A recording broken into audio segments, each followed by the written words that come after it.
So welcome. My name is Andreas Muskos, for those of you who don't know me. And I am a teacher of the Diamond Approach.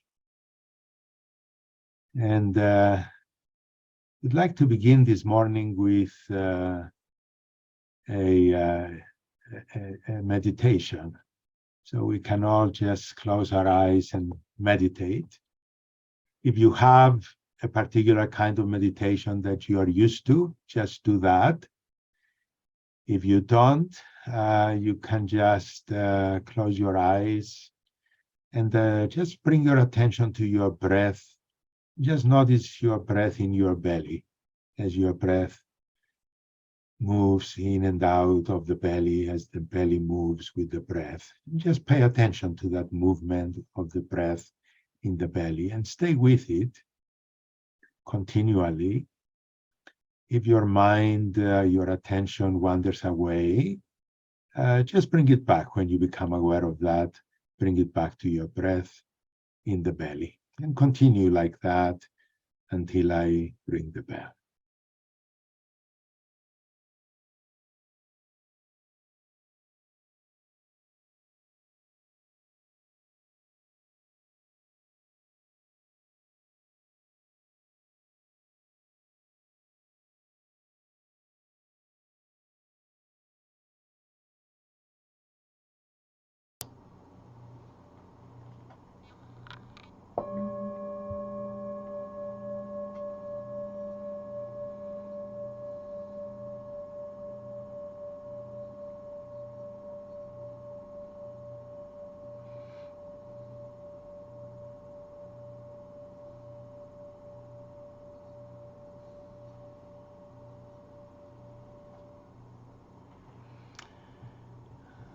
Okay, so let's take a 5-minute break, stretch our bodies a little bit, and come back at 25 minutes after the hour.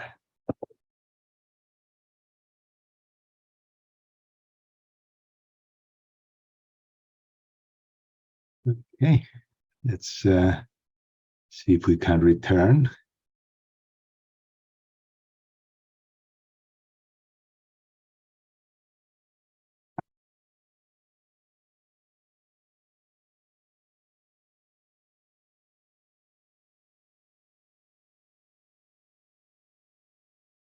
Good.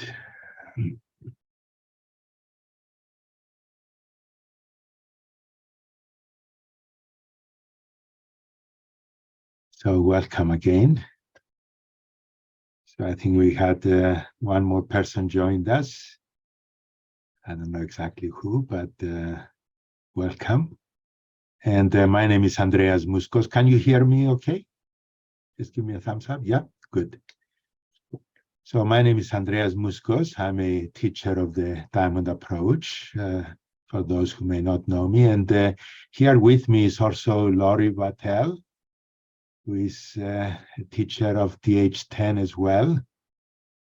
And additionally, we have Julia Dengel, who is helping me here with the Zoom hosting. And Beverly Alexander, also another teacher, newly ordained. She's also helping with DH10. So I wanted to introduce them to you as well. So this today, I'd like to really talk with you about one of my most favorite subjects, hatred.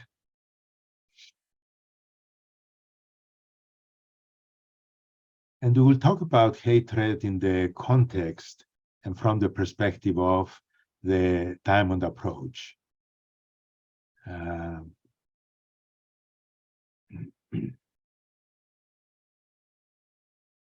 think it's quite obvious to all of us that hatred is really a very fundamental cause of a lot of suffering on our planet. Wars, have hatred at their cause, at their center. A lot of crime has hatred at its center. All kinds of things that are going on, even our climate crisis and our pollution. We can see that at the root of it lies a lot of hatred. Like we must hate ourselves to destroy our planet, or we must hate the future generations. It's hard to tell. It's probably a variety of things. So I think hatred is very important to explore, but it's also one of the most difficult emotions for human beings. We have difficult emotions like anger and jealousy and hurt, but hatred, I think, is at the top of the most difficult of the emotions. Difficult both in terms of feeling them and also what to do with them.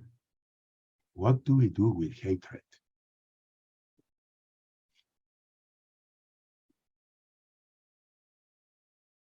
I want to differentiate first hatred from anger, because many times people think that hatred is an extreme form of anger, and actually it's not. The two can be mixed. You can have anger and hatred mixed together, but those are actually two different feelings. When we look at them, and in the Diamond approach, we explore these feelings in great detail. When you look at anger, it's an explosive energy. It's a hot energy, has a bigness to it. It's noisy, it's loud, and you can tell when you get angry. Most people get loud. That's the first thing they do. They raise their voice, they start screaming, make big movements, wave their arms, trying to be scary, or they become scary. Hatred is not like that. Hatred is quiet. Hatred is cold. It's like it's subterranean, calculating. Many people associate hatred with snakes. And snakes are like that. They will just slither around in the grass. You don't see them coming. So hatred can be also very long-term, can be sustained over a long period of time. Anger, you get angry, you yell, you scream, you do what you do, you punch the wall, you go for a run, it's over. Later, you can get angry again about the same thing. But hatred is different. Hatred, when you hate somebody, you can hold on to that for a long time. And you think about it, and you feel it, and you calculate, and you plan, and you have in mind a variety of ideas how to get the person. So the anger is mostly somebody did something to me, and I just want them to stop. And so it's a one-time thing. Now, if the thing keeps happening, of course, we get angry again and again.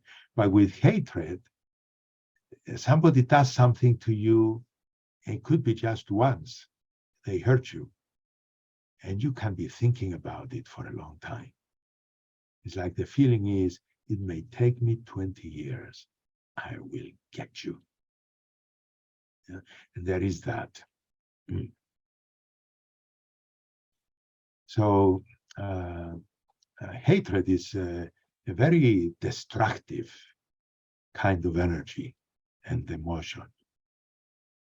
And if you sense into it, really, into the feeling itself, it feels like a dark, black sticky tar.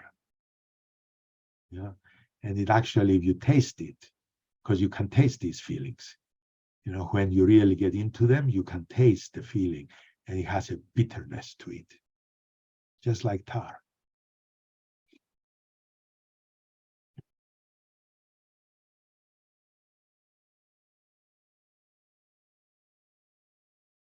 So, because hatred is such a potent, powerful, and difficult and dangerous kind of feeling, we avoid it and we fear it. So what do we do? Well, we actually engage a lot of defense mechanisms. We all have our psychological defense mechanisms. I don't remember how many of them there are. I think there is a dozen of them. And we engage most of them to defend ourselves against hatred, both hatred directed at us and hatred that comes within us, our own hatred. We defend ourselves from actually feeling our own hatred. I would like to take a couple of minutes to really kind of help us understand the different kinds of things we do.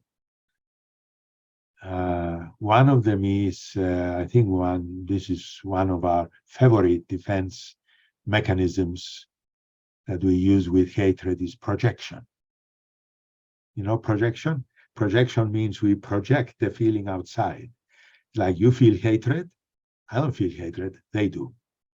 Somebody else does. So the hatred is out there, it's projected. Literally, we project it out there. It's out there. Somebody else is feeling hatred.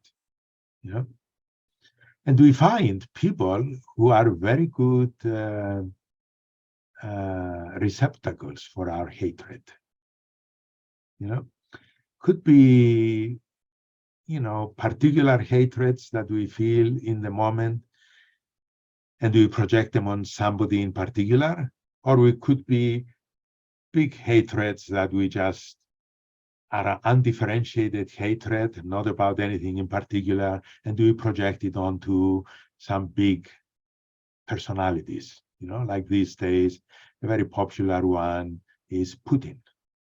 Putin is a receptacle for a lot of hatred, especially from us here in the West. Another favorite one, of course, is perennial one is Hitler. Everybody thinks of Hitler as, full of hatred. Well, maybe not everyone, but, probably most of us. I remember I was, I'm teaching another class, a 4-part series at the same time at this time. And I was telling the other class last night that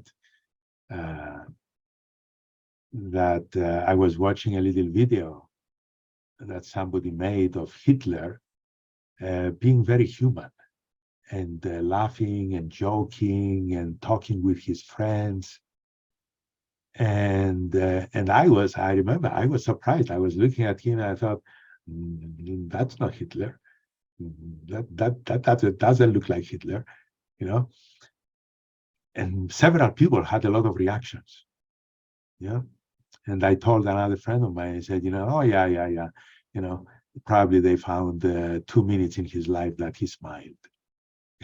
And you can see the impression that we have is that this man was so full of hatred, he smiled only for 2 minutes in his whole life. So that kind of shows us the power of projection. That we can turn somebody into a demon, into a monster. And they may be. Some people are very monstrous. But the important thing here is that we then don't have to feel it. We don't have to admit to ourselves that I have hatred. Which leads us to the next kind of defense mechanism that we have that is very effective with hatred, which is denial. We deny our hatred. I don't have hatred. Yeah. Maybe I felt it once in my life. So we just tell these things to ourselves. We don't really admit to our own hatred. Another very good mechanism is repression. We repress. Some people call it suppression. So we repress or suppress our hatred. We just push it down into the unconscious. So we are not aware of it. I remember many years ago, I was visiting my relatives in Cyprus, where I come from, and I was feeling some reaction with my mother, and I was talking with my sister and her husband, and how to deal with it. And then my brother-in-law gave me a very useful and very effective and descriptive lesson in repression. He literally showed me how to do it. He said, it's like you have the feeling and you have the words that they want to come out of your mouth. You close your lips and and he showed me, you just swallow it and you just push it down. And his hand just went down like this to his stomach. I thought, oh my God, he's an expert. But we all know that's how we do it, isn't it? We repress it, we suppress it, we push it down into the unconscious. And there are many other kinds of, we could use reaction formation, like, we hate somebody, so we act overly kind and loving towards them. Or we sublimate our hatred, we use it to do something productive, or, we channel it into sports. Or we rationalize. No, that was not hatred. That was, and we explain it away. We rationalize it. Now, why are we so intent at avoiding hatred? I think it's because most of us are afraid of it. We are terrified of our hatred. Yeah? And we are terrified also of hatred coming at us from other people. When somebody hates you, you don't know what they're going to do. But it's the same with us. If I admit my hatred and I allow my hatred, what might I do? Would I become like Hitler? Is it possible? I mean, we hear these things, that we all have the capacity, we all have the potential to do something horrible like those people.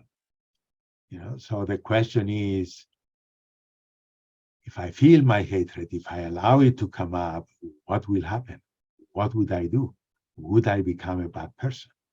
And we don't want to be bad people. We don't want to. Because we feel at some level, we know at some deep level that we are good people. We are loving people. We are compassionate people. And that is actually the truth.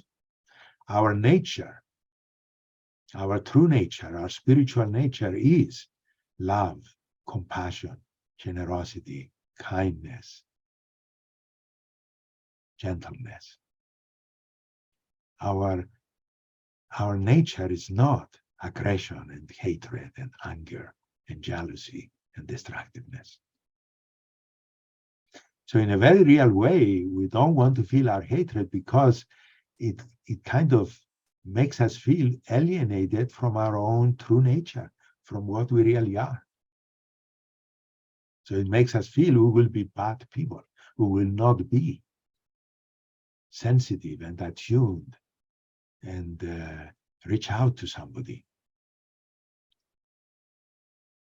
So if you feel hatred, if you really sense into hatred, you will feel it is like a hardness. Yeah.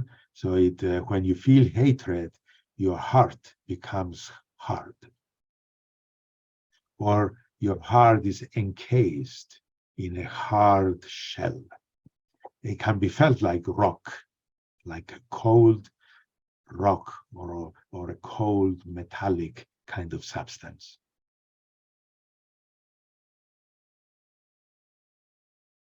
And that means that then either your heart is closed off, is shut off, is hardened, or it may feel like I don't have a heart.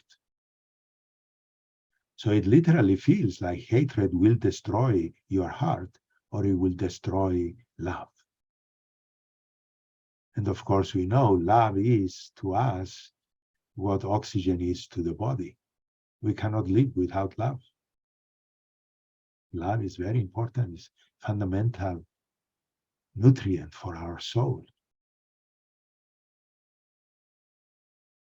So hatred then feels like a big threat to the life of our soul, to our spiritual life. So there is this conflict that we feel between hatred and love. And we feel they are opposite. And we actually see them as opposite. You know, the more you hate, the less you can love. The more you love, the less you hate. It's true. To a great degree, that is true. They are not exactly the opposite of each other, but they can be exclusive.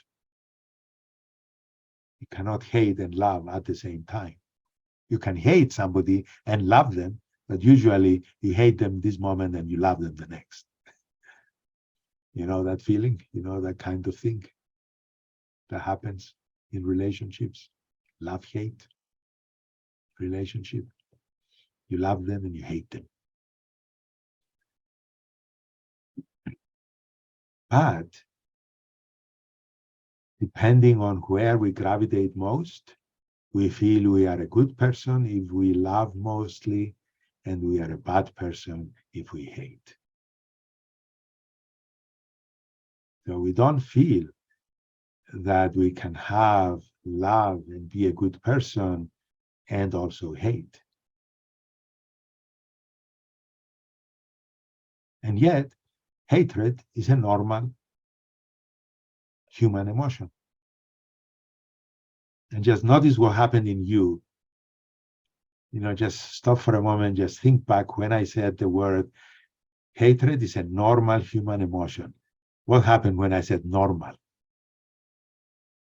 Did you feel a resonance inside you? Or did you feel some kind of dissonance? What? Normal emotion? No, no, no. That's not normal. Just notice what was your own reaction to that statement. For most of us, I think a lot of us don't consider hatred a normal human emotion.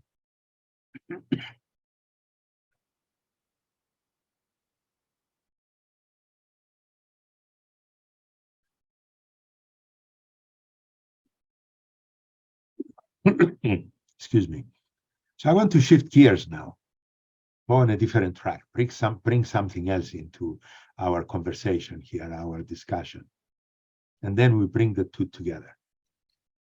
So I want to talk for a few minutes actually, about our essential nature, our true nature, our spiritual nature. Because we are here, you know, attending this talk, you are here listening to this in the context of, you know, trying to learn more probably about the diamond approach.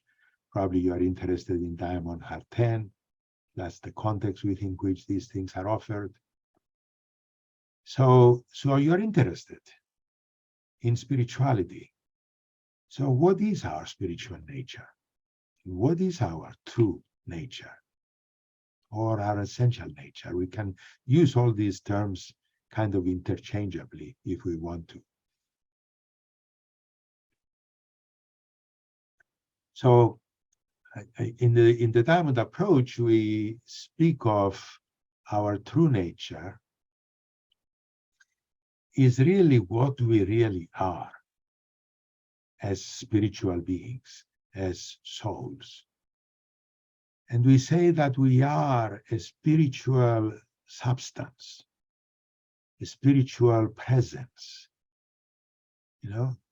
And I say substance because it's not an abstract thing. It's not like just an idea, a concept that is just, a metaphor. No, it is actually a substantiality. It's actually something real, something that is palpable, that has a density and thickness, and you can actually feel it. You can actually touch it internally, and you can even taste it. Some people can taste essence, the spirit, the presence, or even see it and see different colors of it. Now, according to our teaching, the diamond approach teaching, there is the fundamental true nature, that is that spiritual essence, that spiritual presence that we are, that is a spaciousness, that is a vastness, that is a oneness. But this oneness, this vastness, this spaciousness manifests also in different qualities that we call essential aspects.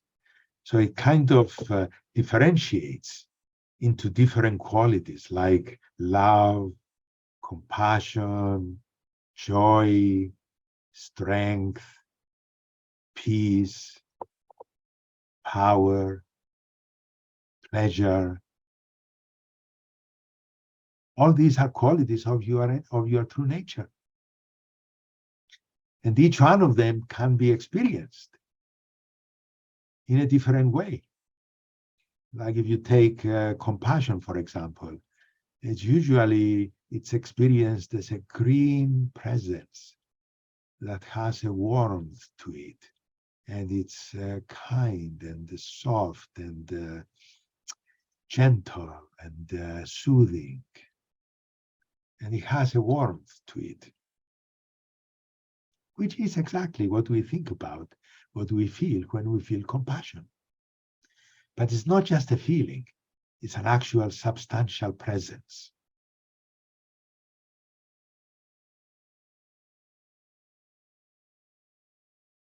So that at our core, we are this ethereal, timeless, spacious beingness.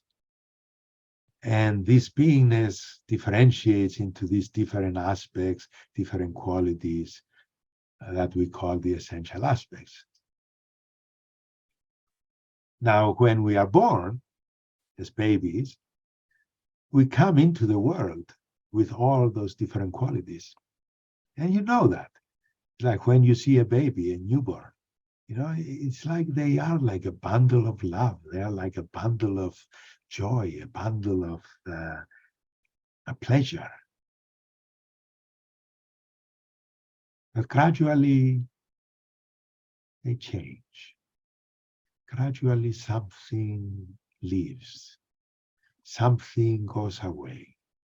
Something fades away.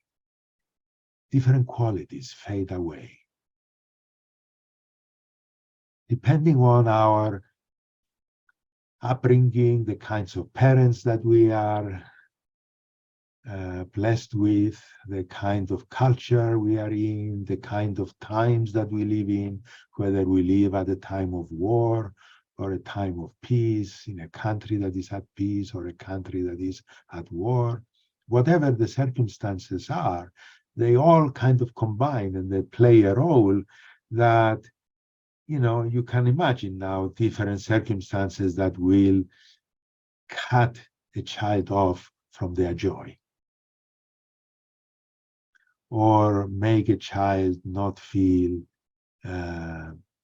love, because they feel rejected and abused and things like that. So because of these kinds of circumstances, and also because we have to identify with our bodies, our physical bodies, in order to learn to survive in the physical world. Those kinds of, all these factors combine together, and gradually we all disconnect from our true nature, disconnect from all these different qualities of love and compassion and joy and strength and peace and so on.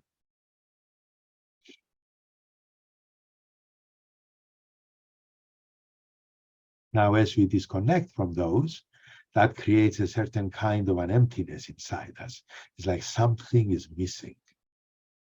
Something is not there.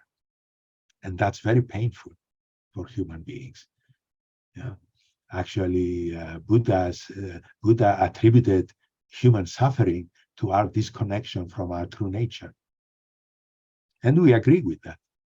That is the main cause of suffering for a human being is our disconnection from what we really are.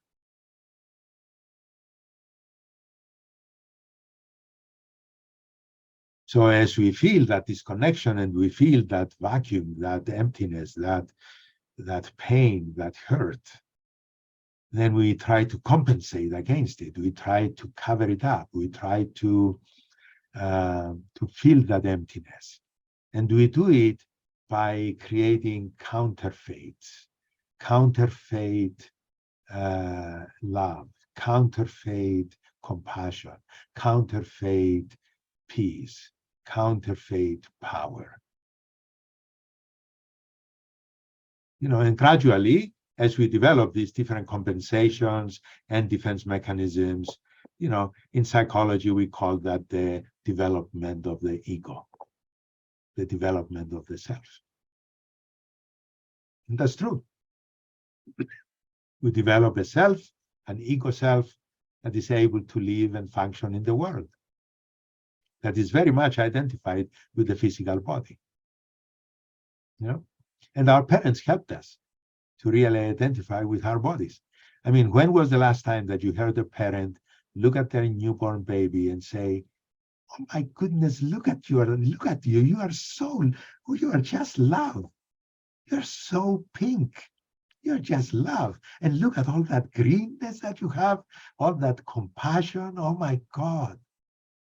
No, you don't hear parents say that to their children. They say, "Oh, look at your nose. Look at your toes. They're so cute." Right? So we actually condition babies. We train them. You are your body. You are your toes and your nose. Right? Look at those cheeks. And we reinforce it with touch. But how do we reinforce? How do parents reinforce or mirror? Show children, babies, their nature, their soul, their spirit. Most of us have no clue because we are disconnected from our own true nature, from our own spiritual nature. How are we going to see it in others and reflect it?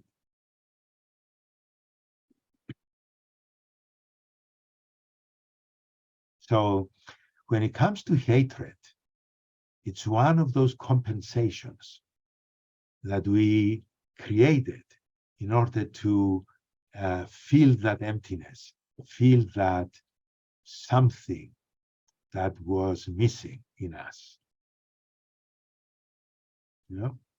And that is, from our perspective, the Diamond Approach perspective, that is the quality, the essential quality of power and peace. Power and peace are two characteristics of the same aspect, of the same quality of our essence. And when we feel cut off from our power and we feel powerless, we compensate against that with hatred. And of course, it's very easy to see that as children, we were powerless. I mean, a child doesn't have much power, a baby. It's like we are very small, everybody else is very big. We have no control over our circumstances. We have no control over resources that we need to survive. And we need love. And those two people over there, up there, have all of it. We are dependent on them. So we have to relinquish our power. Whatever power we may feel, we have to give it up. So it's both emotional and physical powerlessness that makes us feel at some point we have to fill that void, the powerlessness, with hatred. So hatred becomes the counterfeit power. We also feel hatred in response to feeling hurt or rejected or wounded or shamed. You know? And again, the hatred has a dual function there. If somebody hurts me, the hatred can be a kind of a sense of a source of power that I can feel to really hurt them so that they don't hurt me again. You know, and that's what hatred is designed to do, hurt the other person. It's like slice through them and create a deep wound so they feel it and they know they don't mess with you. They are gonna pay for it. So that's the purpose of hatred at its core, is to protect us from getting hurt and to make us feel powerful.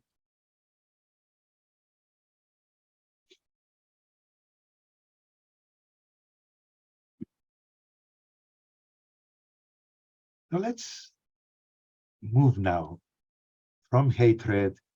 So we say, okay, hatred is the counterfeit power. What is the real power then? What does it feel? What is essential power? And what does that have to do with peace?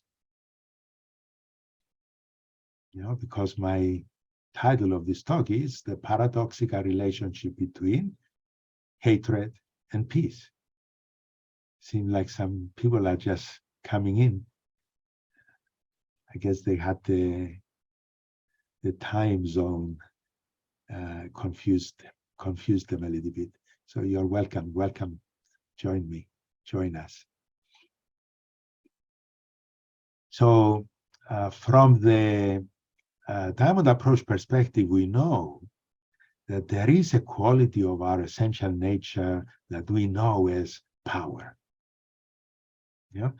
And coincidentally, hatred, when you look at hatred, when you feel it, it feels like it's black tar and has a bitterness to it. When you look at power, essential power, it's also black, but it's a clean black. The hatred is a dirty, tarry, sticky kind of blackness.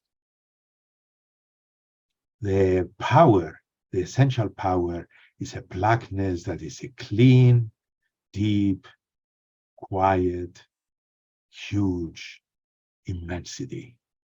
It has a density to it that feels, when you feel it, is like this is an immense power.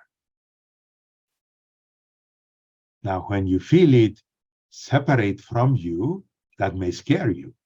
And that, I think, scares a lot of people. But if you feel it as, this is who I am, you feel you are the most powerful thing in the universe. There is nothing more powerful than this. And this power is so extremely powerful that it has actually an annihilating quality to it.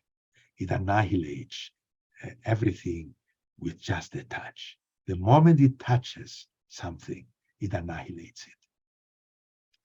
But it annihilates whatever is not real, whatever is not true. It cannot destroy, annihilate what is true. So that is the blessing of the black essence. It is a power that destroys the false, destroys what is not real, destroys what is not true, so that the truth can be protected. So in a way, it is actually the protection for the truth. Now, as this power, this black immensity, touches your head as it descends, many times we feel it as a descending vastness, that is a black density. And as it fills your head, all your thoughts get annihilated. It's like all the intense activity that goes on in our mind and in our head all the time, that is just, you all know it, right? It's like you are constantly talking to yourself inside. You're constantly thinking. It's like this constant feverish activity, feverish agitation. The moment this black power touches it, it's like it dissolves.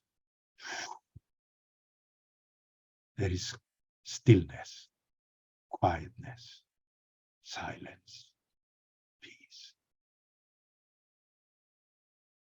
And as it comes lower and it touches your heart, your feelings, your heart quiets down, becomes still.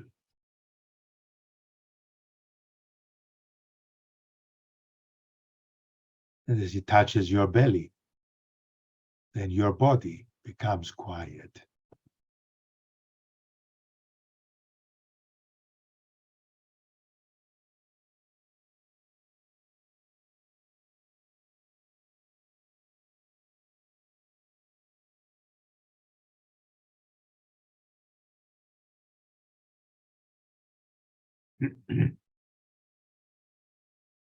So you can see here the relationship between the two sides of the same coin. The power destroys the ego activity, destroys the agitation, destroys what is not real, and reveals and allows the peace to be there. So it brings peace through its annihilating power.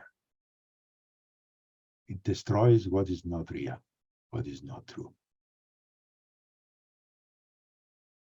And what is left is a clean, vast, quiet stillness that is a deep peace, that is a transparent, vast depth of blackness.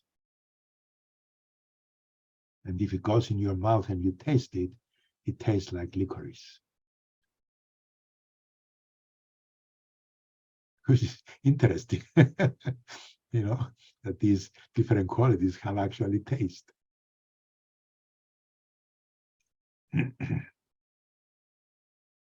So the question now is, okay, so we have this power, this immensity, this peace, this quality of our nature that is true peace and true power. And we lost connection with it, and we ended up with hatred. Okay, what do we do? Well, in the diamond approach, we do something paradoxical. We dive into hatred. We dive into the false. Because if you think about it, it's like if you imagine your soul being like a ball of essence, a sphere of essence, and you lost your green essence. And now there is a place where there is no green essence. There is a hole there. And you lost your black essence. And now there is a hole where there is no black essence. And so you are like a sphere, a ball of essence that is full of holes, has become like Swiss cheese. And then there is the compensation on top that you fill the hole with. You filled it with hatred in this case. So you don't feel, you are full of holes. So in the diamond approach, we do something very smart. We will go through the false compensation. So we'll go through the hatred. And as we go through it and we explore the hatred, we come to the bottom of hatred and we discover what was lost. We discover the repressed, the cut off black power, which is it's an alchemical process of transformation. So how do we do that? I want to describe that to you a little more. So you start feeling your hatred. How do you do that? Well, you think of somebody that you hate or some situation that you hate, and it brings up your hatred. And usually we kind of think about it kind of metaphorically. I hate that person. But you don't really feel your hatred. So we need to stop. I hate that person. And think about what they did to you. And as the hatred begins to come up, it's like you stop thinking of the person and you walk back towards yourself, towards your feeling. It's like you feel the hatred, but you feel it towards that person. It's like the hatred is going out towards that person. And you're focused on the person that you hate.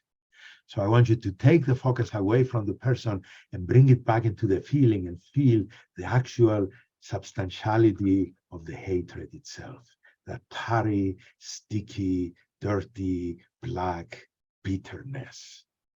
And as you get into it and you start feeling it in your body, you start feeling cold.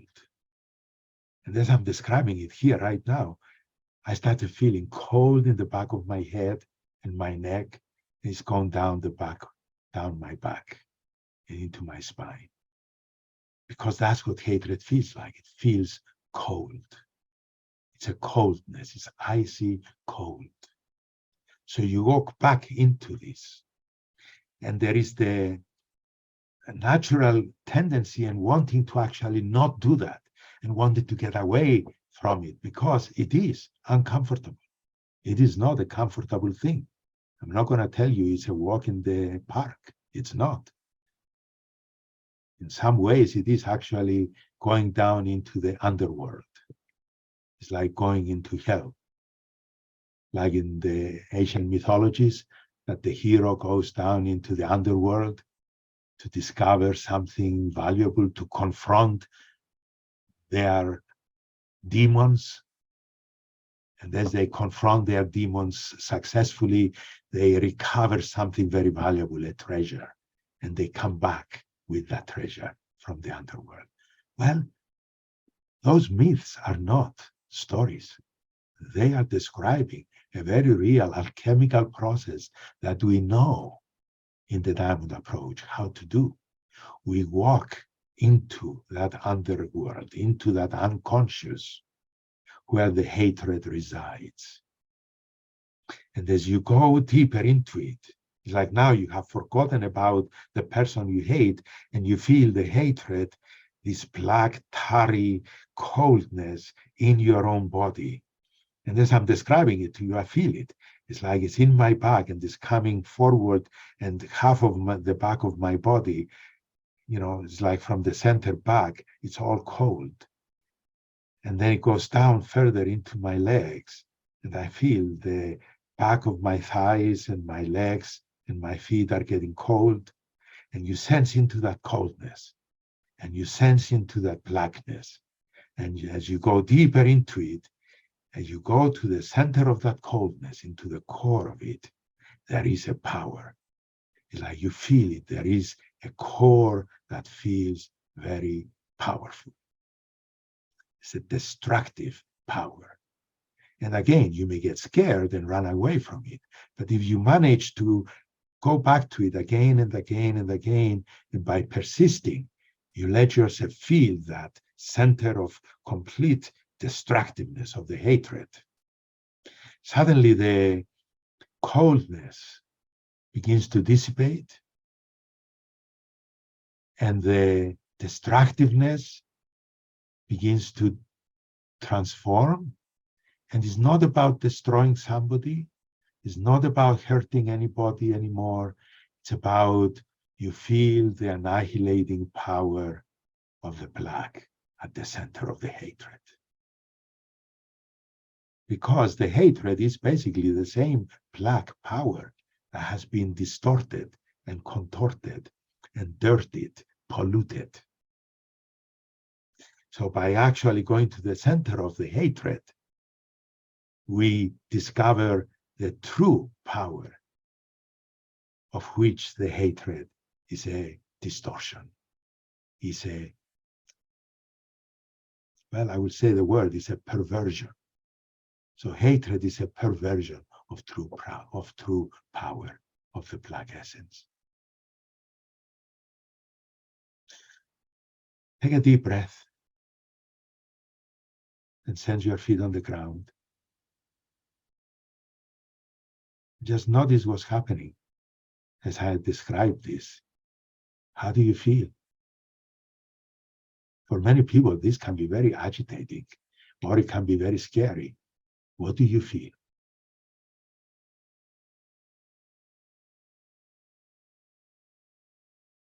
So as you allow yourself to sink into the center of that hatred, and you begin to feel the true power, the essential power, it brings quietness. There is a stillness in the center of that power. There is a quietness. There is a silence.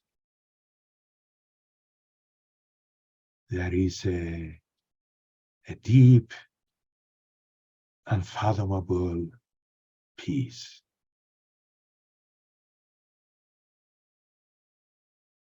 And in many ways, this deep, fundamental peace feels like it's taking me home. It's taking me home to myself. It is the power to be what we really are. It's not power over anybody else. Because at that level of essence, at our essential core, at our essential nature, there isn't a duality. We are all distinct individuals of a continual oneness, It's like one beingness, one oneness, one continual presence. And in that presence, many waves arise. And each one of us is a wave, a very distinct and very unique wave in this ocean of oneness. And this blackness, this black power allows us to return back to that source of what we really are, which is the essence of peace, which is the essence of stillness, which is the essence of quietude, silence. And if you close your eyes and sense into the depth of what you are, as far as you can go right now, just notice what you feel. Do you begin to feel some kind of quietness, some kind of stillness, some kind of black peace?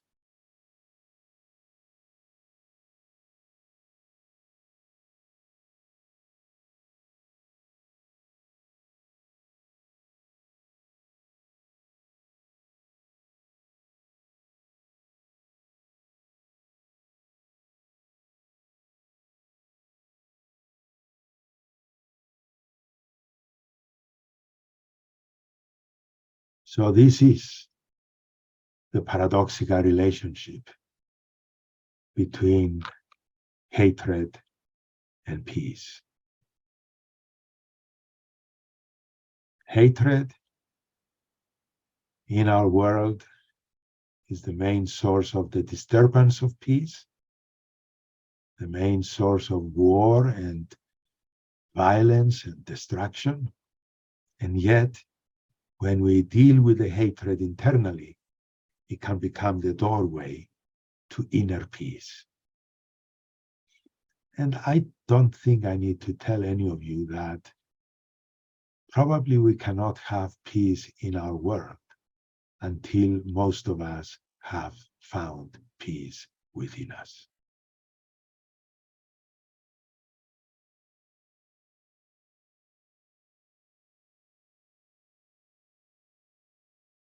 Because you cannot really create peace out there in the world by imposing your values and your will on other people. They will always be looking for the opportunity. Their own hatred will be looking for the opportunity to get back at you. You know? So this whole thing about, war and strong militaries and alliances, it's a bunch of bullshit, really. That does not create peace. As Einstein said, you cannot prepare for peace and war at the same time. That's a bunch of nonsense. So the only hope I think that we have to really come to peace in our world, to create peace in our world, is to discover peace within each one of us and let that peace manifest externally in our life, each one of us, our personal lives, in our relationships, in our communities, and radiate outwardly, become a culture of peace, become a civilization of peace.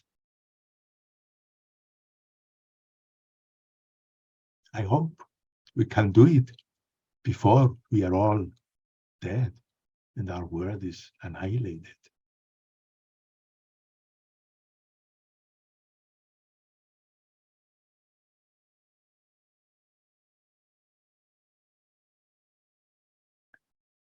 In the diamond approach, we really are not into theorizing a lot. We are into practical application. So I would like to invite you now to get into groups of 3, and Julia will help with that, create breakout rooms that you can go in. And I would like you to explore, do a monologue, each one of you, speak, explore for 15 minutes. Explore your relationship. Let me find that. I don't want to just say it from memory. I want to read it. Explore your relationship to hatred, power, and powerlessness. Explore your relationship to hatred, power, and powerlessness. Do you allow your hatred? Do you feel powerless? Do you allow your hatred? Do you feel powerless? And if in the process of exploring this, some personal history comes up, some historical events from your past, then see the connection between your personal history and how you relate to power, powerlessness, and hatred, and peace.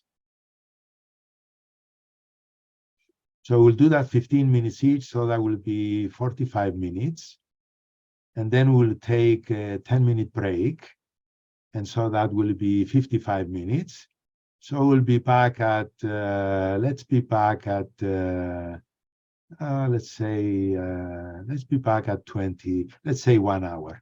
So let's be back at 12:20 Colorado time, okay? And when Julia puts you in your breakout rooms, click yes, accept, so you can go in, and then the 3 of you can decide when you want to take your break, because then you can always come back to your breakout room. You can take the break at the beginning or at the end of your exercise. And while you do the exercise, when one person is talking for 15 minutes, the other 2 remain silent. It's not an interactive exercise. So you let the person explore and find whatever truth they find for themselves. And then when they are 15 minutes up, one of you time it with your, smartphone or whatever. Then you switch to the other person, 15 minutes, and then the other person, 15 minutes. And then and then 10-minute break. We'll be back at 20 minutes after.